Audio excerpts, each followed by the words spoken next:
Greetings from Snake Mountain Boat Works on Monday, March 25, 2024.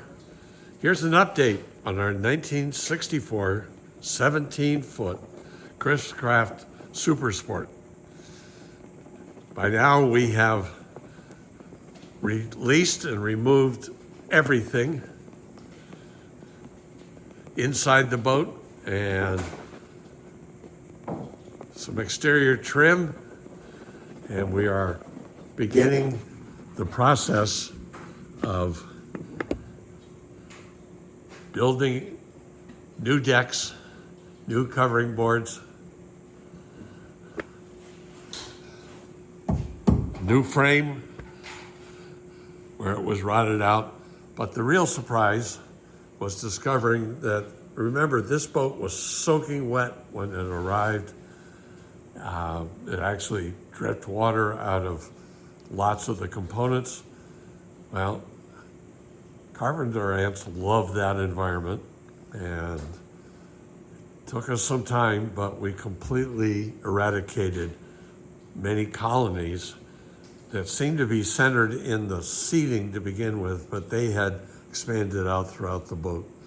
Fortunately, and I'll hand it over to Joe in a second, the carpenter ants failed to chew through very much of the wood, but we've got it cleaned out, and Joe is working on turning her into a true super sport. Yeah, so if you remember, all the decks that were on here were all about 3/8 plywood. It was just super soaked, super rotted. So we went through, popped everything all off. There's a few more frames in the front that have already been made. We just have not put them back in yet. Once those are in, I'll be able to start from my new king plank on the top and then work my way outward on each side.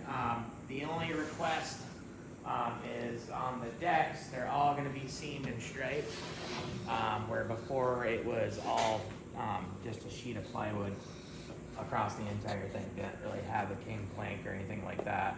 And the transom was all plywood that was all starting to delaminate, and the corners were pretty much rotted out. So I had made the new transom, except for the one plank that we're going to wait for when we flip the boat over. We'll be able to address any kind of framing issues or anything like that to do our true 5200 bottom on it. But everything on the rear deck has now been put in, installed, and embedded in the Sikaflex 291 LOT. That way, because if anything ever were to break or need to be replaced, you can remove it. Where if you use 5200, the next person would be really angry and it would take them all day to remove one piece. So that's why when I put on new decks and covering boards, I always use Sikaflex. It's a good bond, and it won't leak at all, and it's removable. And I think you discovered as you took that plywood transom off, or let's say it finally fell off, the framing inside the transom was really weak. It was, and actually, so being a plywood transom, there was no need for battens because there's no seams.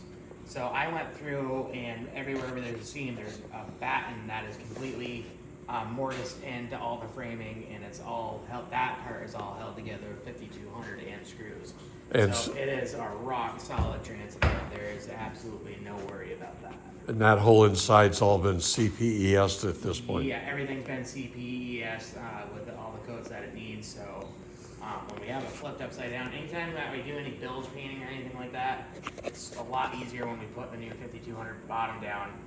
We pre-paint everything, and then when it's flipped upside down, we'll trim back any 5200 that squeezes out or anything like that, and then we'll touch up everything while it's flipped upside down. That way you don't get any dust in it, and it's a lot better finish. Well, Joe's made great progress, and we'll let him continue. She's going to be quite a smart boat on the water when she gets finished with her mahogany decking and mahogany transom. She's going to look very much like a sportsman, but a super sportsman. And unfortunately, the dashboard, that did see a little bit of funk to it. So my father Rick is actually taking the other one apart, and we're gonna have a brand new, complete brand new solid dash back in it. With all the upholstery, and there's the metal strip on the bottom, which it looks pretty smart.